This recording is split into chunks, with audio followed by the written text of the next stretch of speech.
दीदी के दूत ऐप के जरिए तृणमूल का बंगाल वोट सुरक्षा कार्यक्रम आज से शुरू हो गया है। गुरुवार को उत्तर दिनाजपुर जिला तृणमूल कांग्रेस के अध्यक्ष कन्हैयालाल अग्रवाल ने इस्लामपुर स्थित अपने आवास पर एक संवाददाता सम्मेलन में इसकी घोषणा की। माना जा रहा है कि तृणमूल कांग्रेस का ये नया कार्यक्रम एक तरफ बंगाल में मतदाता सूची संशोधन या बंगाल में वोट रक्षा किया जाएगा, वहीं दूसरी तरफ लोगों के साथ जनसंपर्क भी बढ़ेगी। इस संवाददाता सम्मेलन में इस्लामपुर ब्लॉक तृणमूल अध्यक्ष जाकिर हुसैन, ग्वालपोखर ब्लॉक तृणमूल कांग्रेस अध्यक्ष अहमद रजा, युवा तृणमूल जिला अध्यक्ष कौशिक गुन और कई तृणमूल नेता उपस्थित थे। हमारे ऑल इंडिया तृणमूल कांग्रेसेर चेयरपार्सन हमारे राज्य मुख्यमंत्री माननीय ममता बंदोपाध्याय बांगलार ভোট রক্ষা একটা অভিযানে ডাক দিয়েছেন। সেখানে ভোটারের স্বচ্ছতা ও সুরক্ষার উপরে জোরটা দেওয়া হবে। এখানে আমাদের ব্লক প্রেসিডেন্ট আছেন ইসলামপুরের জাকির হোসেন সাহেব, তৃণমূল যুব কংগ্রেসের জেলা সভাপতি আছেন কৌশিক গুণ আছেন, আমাদের বিএলএ 1 আছেন, গোয়ালপুকুর 1 ব্লক প্রেসিডেন্ট আছেন আমাদের, এবং আমাদের যারা BRS TRS block electoral roll supervisor, town electoral roll supervisor, panchayat roll electoral supervisor এবং ওয়ার্ড রোল ইলেকট্রাল সুপারভাইজার, এরা সবাই এখানে উপস্থিত আছেন। আজকে সবার উপস্থিতিতে দিদির দুধ অ্যাপটা আজ থেকে চালু হবে। 27শে ফেব্রুয়ারি নেতাজি ইন্ডোর স্টেডিয়ামে আমাদের চেয়ারপারসন মাননীয় মমতা বন্দ্যোপাধ্যায় কিছু ডকুমেন্ট সহ বলেছিলেন যে যে ভোটার লিস্ট আছে সেই ভোটার লিস্টে গুজরাট, হরিয়ানা একই পিক নম্বরে ওই ভোটার ওনাদেরও নামটা আছে। সেই হিসাবেই আমরা এই যাচাই প্রক্রিয়াটা আমরা তখন বাড়ি বাড়ি শুরু করেছিলাম। পরবর্তীকালে 15ই মার্চ আমাদের সর্বভারতীয় সাধারণ সম্পাদক শ্রী অভিষেক বন্দ্যোপাধ্যায়, আমাদের রাজ্যের তৃণমূল কংগ্রেসের সভাপতি শ্রী সুব্রত বক্সী মহাশয়ের উপস্থিতিতে বিস্তারিতভাবে এই ভোটের যাচাই প্রক্রিয়া সম্বন্ধে আলোচনা করেছিলেন। সেখানে উনি তুলে ধরেছিলেন যে মহারাষ্ট্রায় যে নভেম্বরে বিধানসভা নির্বাচন হয়ে গেল এবং এপ্রিল মেতে যে লোকসভা নির্বাচন হয়েছিল, সেই দুটো ব্যবধানে 39 লক্ষ ভোটার সংখ্যা বেড়েছে। একইভাবে দিল্লিতেও লোকসভা নির্বাচন আর বিধানসভা নির্বাচনের মাঝখানে 4 লক্ষর মতো ভোটার বেড়েছিল। সেদিন তিনি দুটো স্তরে আরও বেশি দুটো স্তর বাড়িয়েছিলেন। এমনি ইলেকশন কমিশন জেলা ভিত্তিক একটা বিএলএ 1 থাকে ইলেকশন কমিশনের নির্দেশ হিসাবে, এবং বিএলএ 2রা বুথ ভিত্তিক থাকেন। কিন্তু সেদিন তিনি ভার্চুয়াল মিটিংয়ের মাধ্যমে আপনার ব্লকের বিআরএস, যেটা এর আগে বললাম ব্লক ইলেকট্রাল রোল সুপারভাইজার, এবং টাউনের TRS town electoral roll supervisor, পাশাপাশি পঞ্চায়েত লেভেলেও TRS panchayat electoral roll supervisor এবং ward municipality ward electoral roll supervisor, এই দুটো স্তর উনি যোগ করেছিলেন। এদের কাজ ছিল যে প্রত্যেক বুথে যারা বিএলএ 2 আছেন তাদের উপরে তদারকি করবেন যে বিএলএ 2 যারা আছেন তারা সবাই সঠিকভাবে কাজ করছেন কিনা। কয়েকদিন আগেই গোটা জেলাতে, গোটা জেলার প্রত্যেকটি ব্লকে এই দিদির বুথ এই অ্যাপ সম্বন্ধে সবাইকে, সব BLA 2 এবং BLA 1 এখানে উপস্থিত আছেন, ভাস্কর দত্ত, সবার উপস্থিতিতে BLA 2রা কিভাবে এই অ্যাপটাকে বাড়ি বাড়ি গিয়ে ডাউনলোড করার পরে কি ভোটার লিস্টে এডিশন ডিলিশন কিভাবে করবেন না করবেন এই ব্যাপারে বিস্তারিতভাবে প্রশিক্ষণ দেওয়া হয়েছে। এই কর্মসূচিটি গোটা রাজ্যব্যাপী হচ্ছে। আমাদের জেলাতেও 2000-এর উপরে BLA 2 আছে। গোটা রাজ্যে 1 লক্ষের উপরে এই BLA 2, BLA 1 রাজ্য স্তর থেকে শুরু করে বুথ স্তর পর্যন্ত যারা আছেন তাদের মধ্যে একটা সংযোগ স্থাপন করা হয়েছে। এই দিদির দ্বিতীয় যে অ্যাপ, এই অ্যাপের মাধ্যমে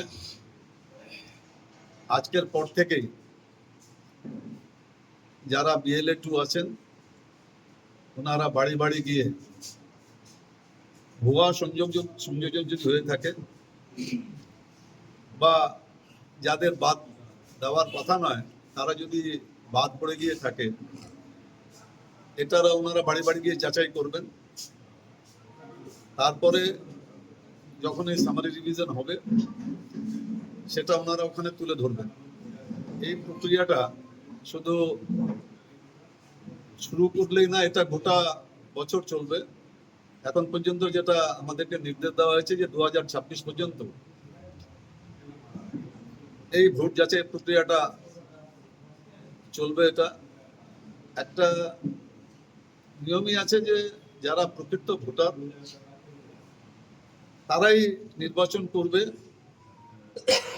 যে কারা রাজনৈতিকভাবে ক্ষমতায় থাকবে। ভুয়া ভোটার কোনোদিনে এই সিদ্ধান্তটা নিতে পারে না। যেহেতু আমাদের মুখ্যমন্ত্রী দূরদর্শী, উনি মহারাষ্ট্র আর যেটা দিল্লি নির্বাচনে যেভাবে ভোটারদের সংযোজন করা, তাদের মানে ভোটার লিস্টের নাম রয়েছে একই দুই জায়গায় নাম বিআরও এবং কুঞ্জা গ্রাম পঞ্চায়েত এলাকায়, বিষয়টা আপনারা কিভাবে দেখছেন? সেটা আপনার যেটা ইলেকশনের যেটা নিয়ম আছে যে মোর দেন এক জায়গায় যদি ভোটার লিস্টে নাম থাকে তাহলে ক্লেমস অবজেকশনস এর একটা ফর্ম আছে। সেই ক্লেমস অবজেকশনের ফর্ম দিয়ে যেটা ইলেকশন কমিশনের যেটা নিয়ম আছে, নিয়ম অনুযায়ী ওনাকে ডাকবে, ডেকে ও অপশনটা আছে। যেভাবে ইলেকশন কমিশনের যেটা নিয়ম আছে সেটা ওনারা করবেন। সেটা আপনাদের ব্লক লেভেল অবধি এবং জেলা লেভেল অবধি বা পঞ্চায়েত লেভেল অবধি কমিটি গঠন প্রক্রিয়া চলছে ভুয়ো ভোটার যাচাই প্রক্রিয়া। তো যে বিষয়টা হচ্ছে যে বুথ লেভেল যারা আপনাদেরকে assistant two booth level assistant BLA 2 করেছেন তারাই কি শুধু এই অ্যাপটা ব্যবহার করবে নাকি BERS PERS বলেন সবাই করবে। এই প্রক্রিয়ার সঙ্গে যারা জড়িত সবাই এটা অ্যাপটা ব্যবহার করবে। বলছি এই অ্যাপের মাধ্যমে বা এই বাড়ি বাড়ি ইপিক নাম্বার যে মানে চেক করতে যাবে আর কি, ভোটার চেক করতে যাবে, সেক্ষেত্রে কি মানুষের সঙ্গে জনসংযোগও বাড়বে বলে মনে হচ্ছে? নিশ্চয়ই জনসংযোগ বাড়বে। ওনারা বাড়ি বাড়ি গিয়ে সবচেয়ে আগে তো ওনারা ভোটার লিস্টটা যাচাই করবেন। তারপরে যদি কোনো বাড়িওয়ালাদের কোনো ব্যাপার যদি থাকে যে ভাই ফ্ল্যাগশিপ প্রোগ্রামে আমাদের এই সমস্যা হচ্ছে, ওনারা বাড়িওয়ালারা নিশ্চয়ই বলবেন। সেটাও ওনারা আমাদের কাছে আমাদের কাছে তুলে ধরবেন। সেই হিসাবে আমরাও আমাদের উদ্যোক্তন কর্তৃপক্ষের কাছে তুলে ধরবো। মানে একসময় দিদির দুধ যে মানে কর্মসূচিটা ছিল সেক্ষেত্রে বাড়ির মানে সমস্যাগুলি শোনা হতো আর কি বাড়ি বাড়ি গিয়ে। না, এটাতেও ওটা বাদ গেছে এটা না, ওটাও একটা আছে, কিন্তু ফোকাসটা দেওয়া হয়েছে ভোটার লিস্ট যাচাইয়ের উপরে। তারপরে ফ্ল্যাগশিপ প্রোগ্রামে যদি কারো কোনো অভিযোগ থাকে তাহলে সে নিশ্চয়ই বলবে, সেটাকেও নোট ডাউন করে নেবেন। যারা BLA 2 আছেন সেটাকেও নোট ডাউন করে নেবেন, করে নিয়ে সেটা আমাদের কাছে পাঠাবেন, আমরা আমাদের উদ্যোক্তন কর্তৃপক্ষের কাছে পাঠাবো। সেই সময় কি ভুয়ো ভোটার পাওয়া গেছিল এরকম? সেখানে কিছু আনফাউন্ড মানে নট ফাউন্ড এরকম ভোটার ছিল, মানে ভোটার লিস্টে নাম আছে কিন্তু ভোটারকে পাওয়া যাচ্ছে না। সেটা আমরা কালিয়াগঞ্জ থেকে পেয়েছিলাম। তখন আমি সেটা আমাদের রাজ্য সভাপতি সুব্রত বক্সী মহাশয়ের কাছে ওই লিস্টটা আমরা জমা দিয়েছিলাম যে ভোটার লিস্টে নাম আছে কিন্তু ভোটার নেই। এরকম কতজনকে পাওয়া গেছিল? ওখানে তো 50-60 জন ছিল ওই লিস্টে। ইসলামপুর শহরে এরকম কোনো এখন পর্যন্ত আমরা ওরকম পাই। একটা বিষয় জিজ্ঞেস করবো, সেটা হচ্ছে মুখ্যমন্ত্রী যে বিষয়টা স্থাপন করেছিলেন সেটা নিয়ে একদম 100% ইলেকশন কমিশন স্বীকার করে নিয়েছে যে ভুয়ো ভোটার হয়েছে এবং তারপর তারা পরপর দুবার নোটিফিকেশন দিয়ে বলতে বাধ্য হয়েছে যে আইডেন্টিক্যাল এপিক নাম্বার যাদের থাকবে তাদেরকে ইউনিক আইডেন্টিফিকেশন নাম্বার তারা দেবে। তাতেও কি আপনারা আপনাদের তৃণমূল কংগ্রেস সন্তুষ্ট নন, কি মনে করছেন? না, সেটা তো ইলেকশন কমিশন যখন স্বীকার করে নিয়েছে তার মানে তো ভুলটা হয়েছে। তাহলে তো ওনাদেরকে পদক্ষেপ নিতে হবে ওটা ঠিক করার। তো ঠিক করার পদক্ষেপ তো কোনোটাই আমাদের চোখে পড়ছে না। ভুলটা স্বীকার করেছে এটা আমরাও জানতে পেরেছি, কিন্তু এটা ঠিক তো করতে হবে। একটা এপিক নাম্বারে এখানকারও ভোটার থাকবে, গুজরাটেও ভোটার থাকবে, হরিয়ানাতেও ভোটার থাকবে, এটা তো হয় না।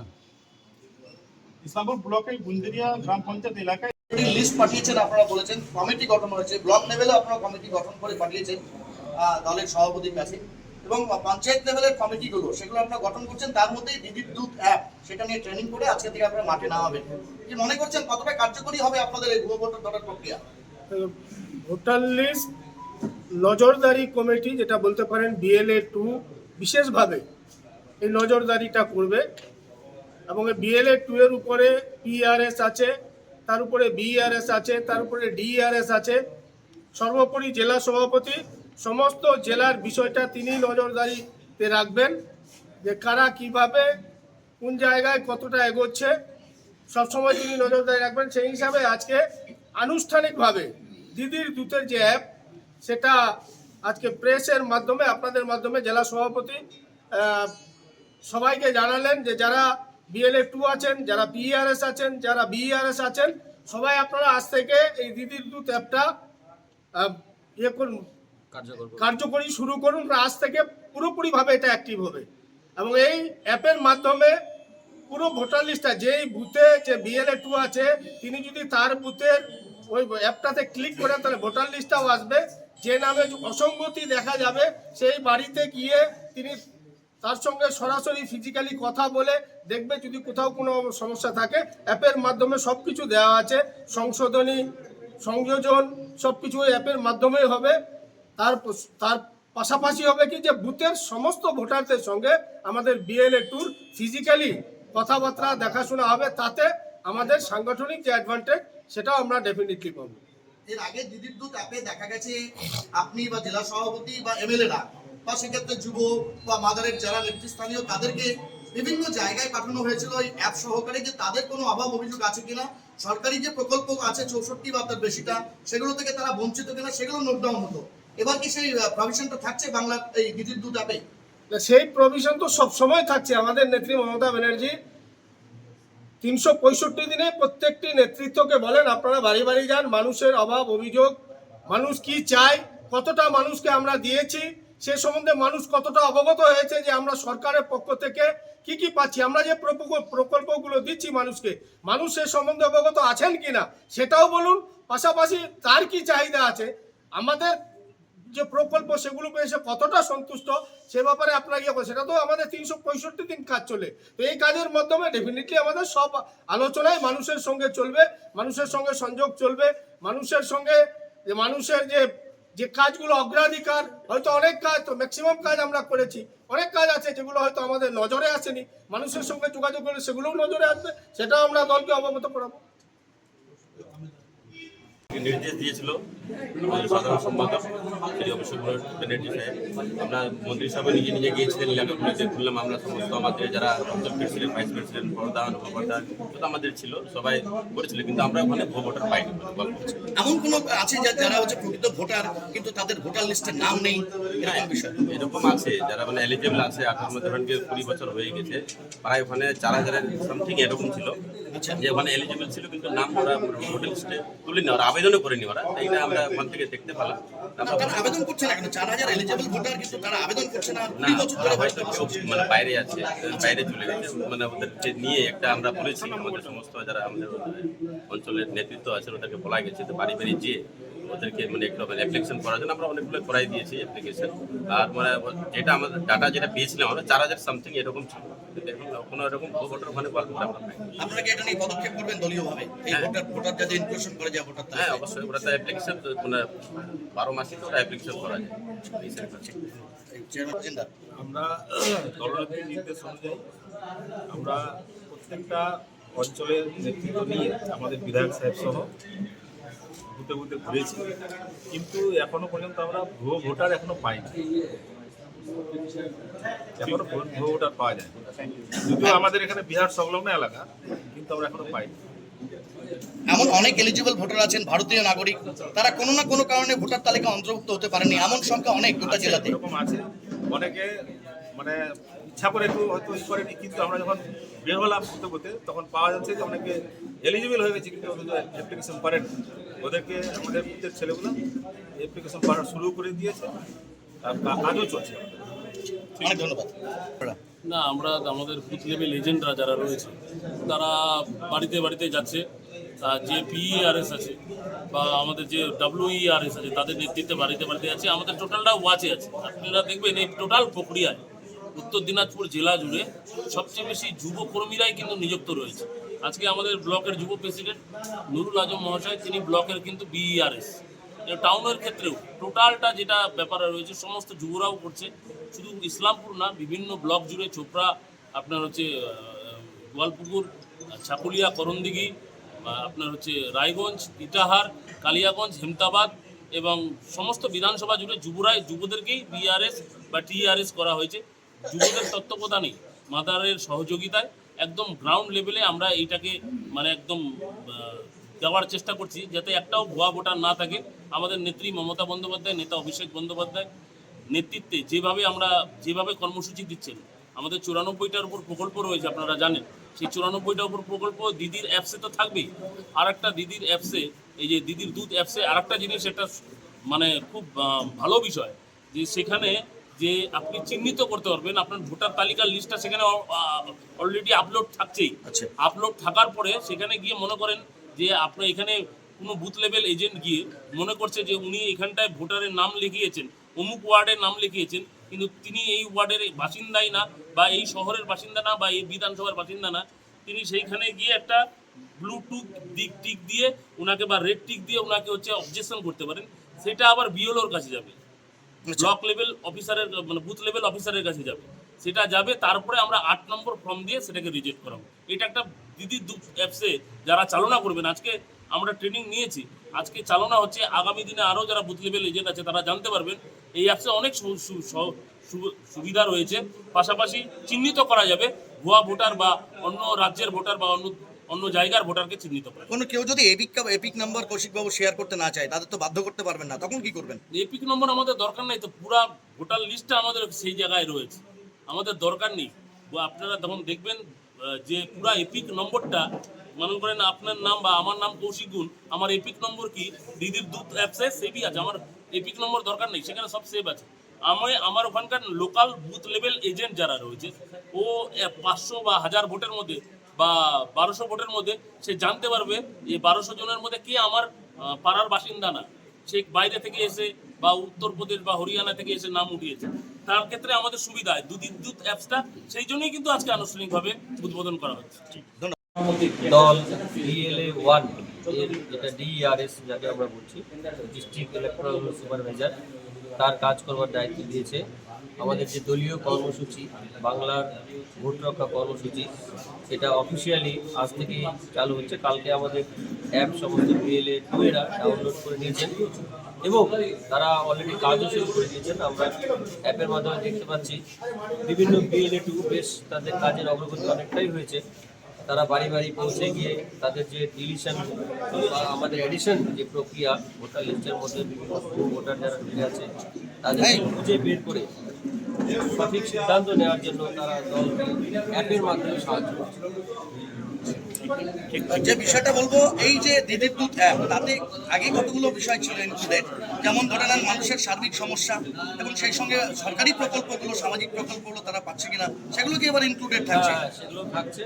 প্রত্যেকটা আমাদের ইলেকট্রনরা যখন যাবেন দল বেঁধে সকলের বাড়িতে, তখন তারা এই ভোটার তালিকা সংশোধনের পাশাপাশি প্রত্যেকে জিজ্ঞেস করবেন তারা সরকারি প্রকল্পগুলোর সুবিধা পাচ্ছেন কিনা, বা কোনো প্রকল্প পেতে তাদের অসুবিধা হচ্ছে কিনা, বা তারা কি করে আরো ভালো দিদি তাদের কি করে সাহায্য করতে পারে। মানে আমাদের মমতা বন্দ্যোপাধ্যায় তাদের পাশে কি করে থাকতে পারে, কি তাদের চাহিদা, তাদের টিউবওয়েলের চাহিদা, তাদের অভাব অভিযোগ সমস্ত কিছু তারা লিপিবদ্ধ করে দিয়ে আসছে।